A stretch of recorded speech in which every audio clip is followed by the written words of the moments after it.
Hi there, it's Russell. Welcome to the Reading Fabricator. Hope you're all doing well. Hope you all got some coffee in you.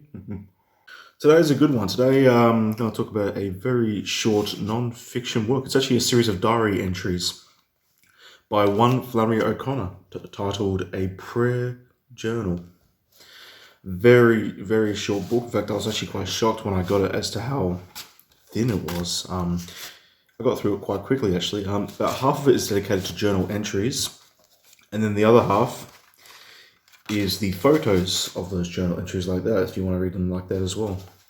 Very, you sort of get an insight into her mindset at the time. And Flannery O'Connor's been a very interesting writer to me ever since I read A Good Man is Hard to Find and Everything That Rises Must Converge, which are two very, very good short stories. I also liked Enoch on the Gorilla, which appears in the novel Wise Blood, which is a pretty good fiction novel in and of itself. But when it comes to non-fiction, I mean, was not sure how to go about her work, and this was on sale. It was very cheap, actually. I picked this up for $11 hardcover, and it is a beautiful hardcover edition, which goes on the inside out like that. Very beautiful. And it details a very young Flannery O'Connor, sort of in the midst of her spiritual journey. It's written between 1946 and 1947 while Flannery was a student at the University of Iowa.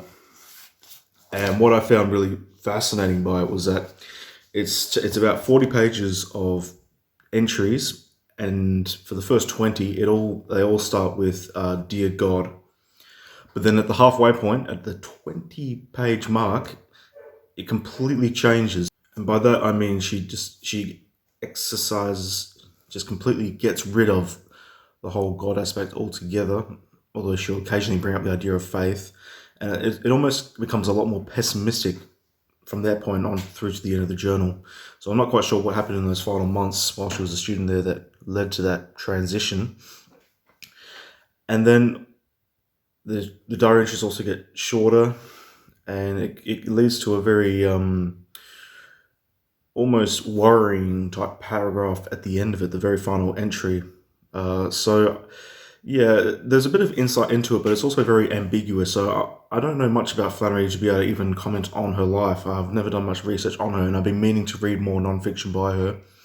A lot of her letters, for example, and reading more of her fiction work, including more short stories and the novel The Violent Bear It Away, which I hear is very good. In fact, some people have told me it's better than Wise Blood.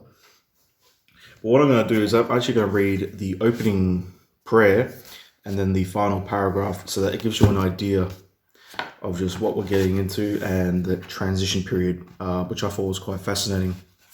What's interesting about this is that some of the pages of the journal have either appeared to be lost, and they're sort of marked with an asterisk.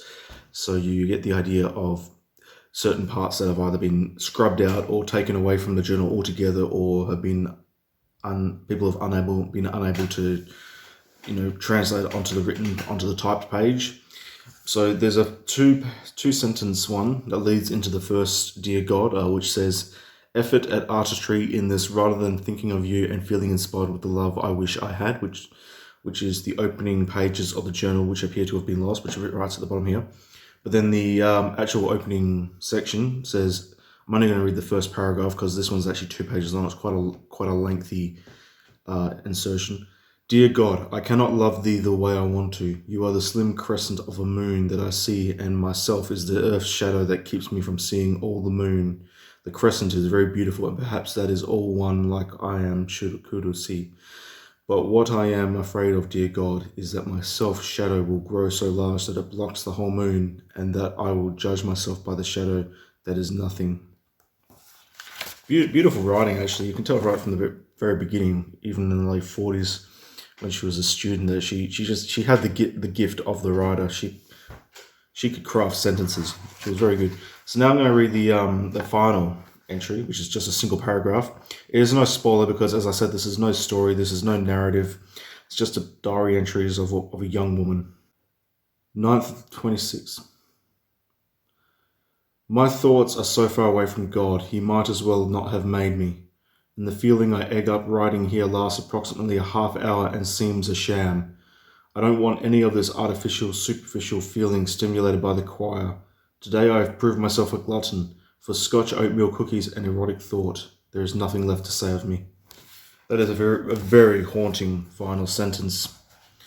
And it's still wonderfully written, but yeah, it was a bit worrying when I read that. And there are certain sections through here which have their ups and downs, based on she's talking about reading other authors. Like there's a whole entry that's dedicated to reading Kafka and the idea of reading Kafka and the idea of faith in God and that sort of thing like that. So there's a lot of religious aspects that are going on in this prayer journal, obviously because it's called a prayer journal.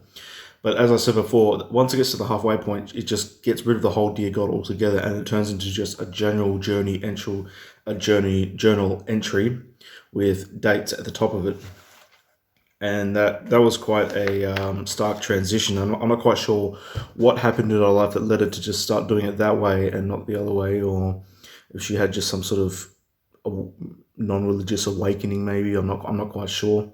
Very, very fascinating stuff. But what I will say is that some of the prayers that are in this book, particularly in the first half, are starkly beautiful. They're really thought-provoking, and they give you a real good insight into her life. I really want to read more about what happened, what was going on with her while she was at university. And I mean, this is a woman who lived a very short life. I mean, she died when she was 39, so she has a very small output. But I think there's just a lot going on there that I'm just not quite. I'm only surface level on. There's just so much more that I could be reading up about her.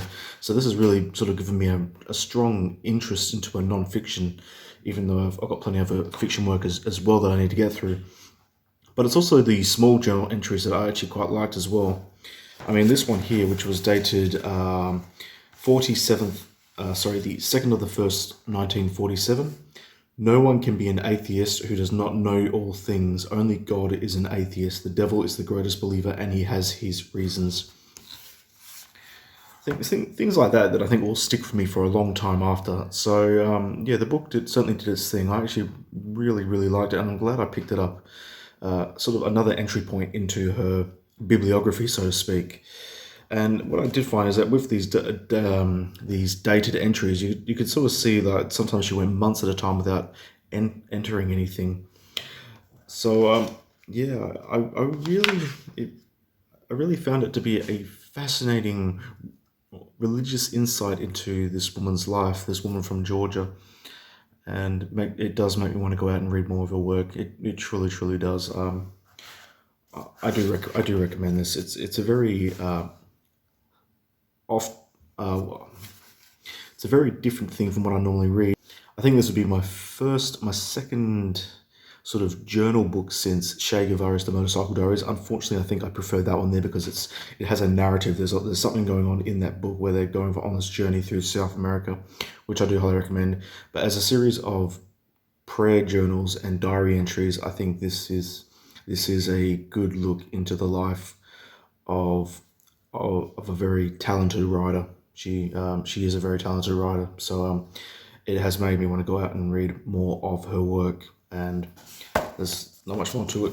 A prayer journal by Flannery O'Connor, a very thin book with plenty of illustrations and a foreword. And yeah, I really liked it. Picked it up for $10 as a hardcover, so it was a good deal. Thanks so much for watching, and yeah, catch you on the next one. Bye.